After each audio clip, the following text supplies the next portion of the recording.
Many of you have been asking me if Longbow Dagger has a good solo AoE farming build. I spent few weeks trying to brainstorm and experiment a lot with many of the skills and different skill specializations, and I do believe that I finally found something that really works well. At least it works for me. This AoE farming build is going to work the best in a group of 6, but it is also very effective if you are farming solo.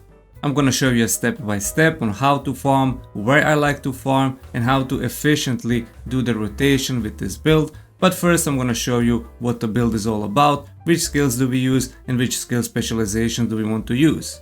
The build is also updated on my quest log, so check it out by clicking the link in the description or pinned comment.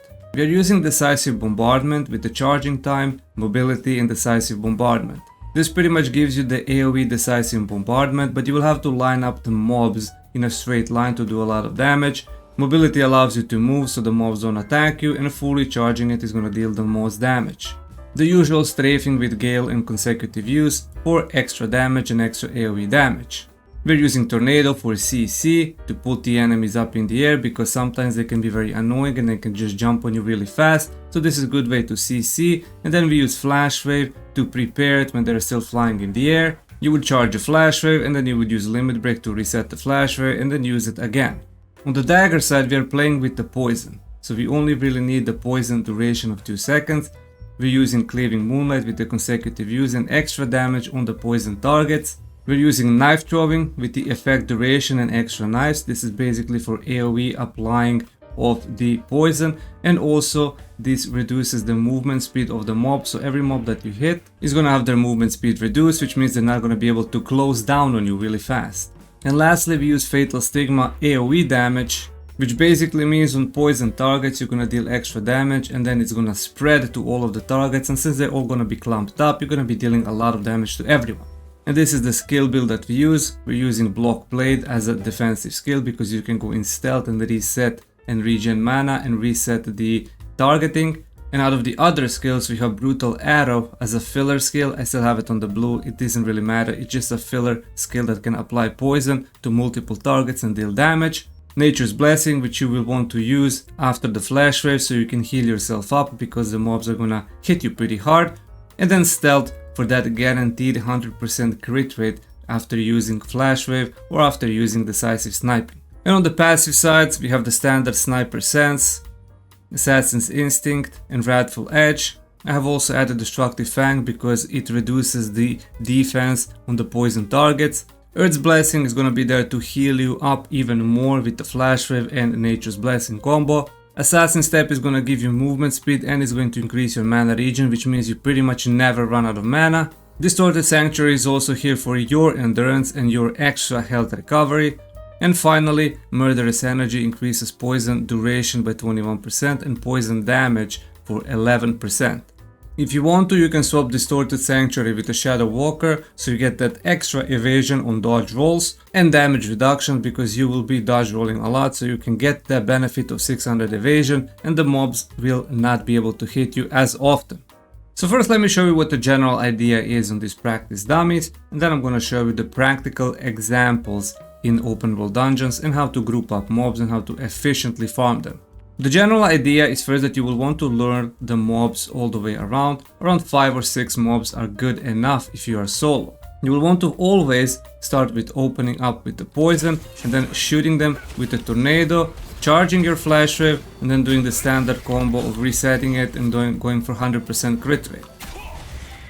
After you use that combo, you'll want to walk up to the mobs as they're grouped up, and you'll want to use your strafing to apply even more damage and pretty much all of your skills that can deal AoE damage. And at the end you apply Fatal Stigma, which means that all of the targets will be poisoned and it will spread on all of the targets because we have the AoE damage, and then you will do significant AoE damage to all of the mobs. Just remember that always at the end of the poison stacking you want to use Fatal Stigma to apply it on all of the mobs. And then after all of that, if some mobs are low HP, you basically just charge your decisive sniping through all of them and then you will one-shot them and they will all be dead. My personal favorite place to farm solo or even in a group is on the second floor of Shadow Crypt. You'll basically want to take the TP from the first floor and you will want to TP here. Most of the time there will be people here, but as you can see, there isn't many people here, and we can pretty much group up some of these mobs. And basically what I'm doing is I'm tagging them, I'm just letting them run around them until they group up, so I can use my combo poison into tornado, double flash wave,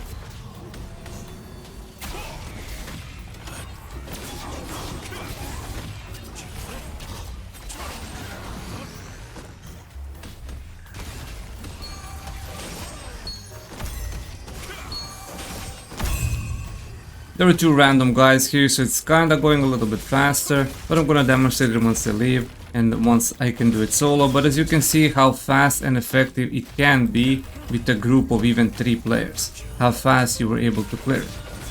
Now the main problem with this AoE farming build are going to be the ranged mobs. Why are they a problem? Because they don't follow you and they don't get close to you and they don't clump you. So you will want to lure all the other melee mobs around these ranged mobs and then have them sit in that same clump. Otherwise these ranged mobs are just going to clobber you from the range while you are DPSing the melee mobs. If you lure all of these ranged and melee mobs, some of them are gonna stay far back. But around 5 or 6 mobs is going to be enough. Dark Shamans and Dark Wizards are the ranged mobs, so you will want to try to move the mobs around so they kinda, all go into the same line, and then you can do your combo. They all get stunned, they all get CC'd. You use all of your AoE, you try to clump them up. The Fatal Stigma does a lot of damage. And as you can see, they're all slowly dying to poison, and then perfect lineup with the decisive bombardment. And as you can see, they're all slowly dying, except the ones that are like ranged. If you don't really line them up correctly, they're kinda just gonna get away with it. But poison is slowly going to kill all of them. It isn't super fast to kill these mobs, but over time the poison just really does the damage, and the poison really kills them pretty effectively, I would say. I killed at least 7, 8, maybe 10 mobs here,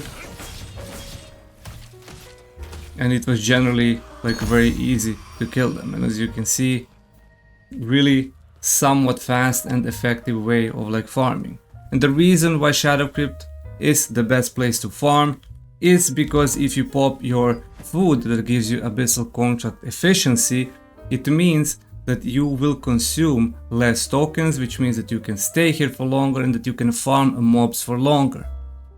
And Shadow Crypt is probably one of the best places to farm if you just want to spend your tokens. If you want to go for the gear drops, then you can farm other open world dungeons, but keep in mind that these gear drops aren't as expensive as they used to be.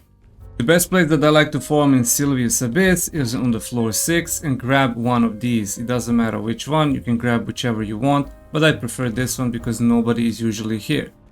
So why do I not like farming Sylvia's Abyss despite there only being 3 types of mobs? Because Butchers and Berserkers have stuns, while Trackers can just shoot you from the far away. So the problem is they're constantly gonna be trying to attack you with their stuns, they're constantly gonna be trying to pull you, the Butchers are gonna try to pull you, and the Berserkers are gonna try to stun you all the time, and they have much more HP than the bosses in Shadow Crypt, which means that it's gonna take you much longer to actually kill them. Farming Sylvia's Abyss is good with 6 people, solo I wouldn't recommend it.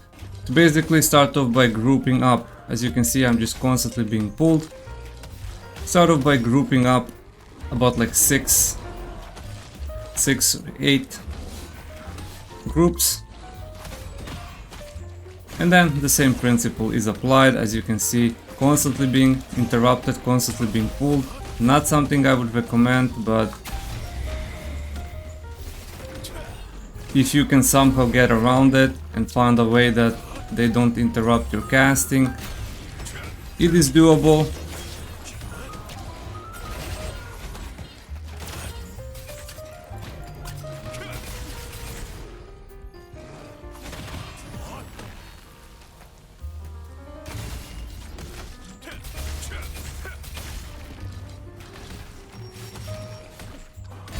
But this is why I wanted to demonstrate that you cannot effectively farm this solo as a longbow dagger. As you can see, I pulled maybe like 6 mobs and I died because I wasn't able to cast my skills. I wasn't able to do any damage to them because they have a lot of HP and they just simply chain CC you. I did this on purpose to demonstrate how easy it is to die and how not worth it is to farm Sylvia's Abyss.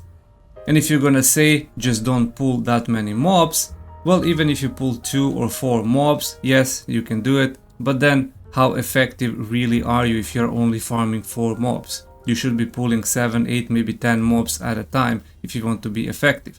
And that's why Shadow Crypt is the best for that. Rodoma Island I also wouldn't recommend farming solo. It's really good for a 6-man groups and farming in groups, because these mobs are even worse than the ones in Sylvia's Abyss, because they stun you, they charge at you, they jump you. As you can see, they have a lot of the shit that can interrupt your cast time. But just for the sake of it, I'm gonna try to pull at least 6 or 8 of them, and then we're gonna demonstrate how hard or how easy it is to kill these mobs. As you can see, they all charge. As soon as you move away from them, they start charging you and stunning you. So it is kinda ineffective to fight them, and even if you block, it still isn't going to do any good.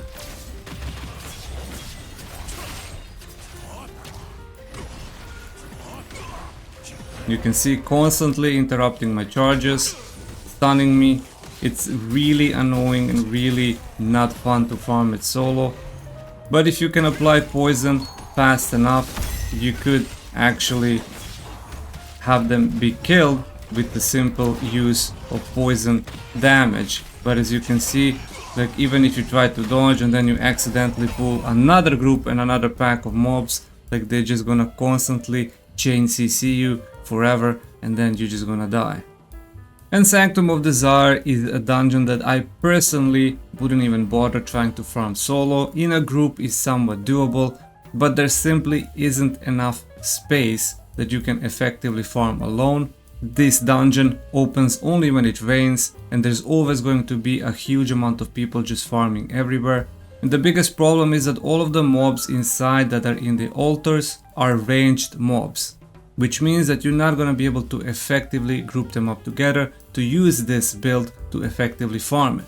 Sanctum of the Tsar is only a place where you go where you need to quickly do your contracts and then you get the fuck out.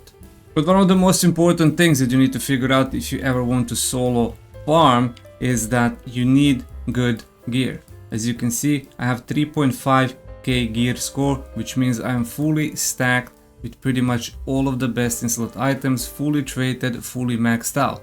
And you saw how hard of a time I have in Sylvia's Abyss and Sorodoma Island of actually dealing damage and actually surviving. So Longbow Dagger, it is not recommended that you actually do solo farming, but if you do want to solo farm, the best place is going to be Shadow Crypt 2nd floor, where a lot of the mobs are melee and those that are ranged can easily be grouped up, and you have a lot of space to move around without having a fear of actually pulling a different group of mobs.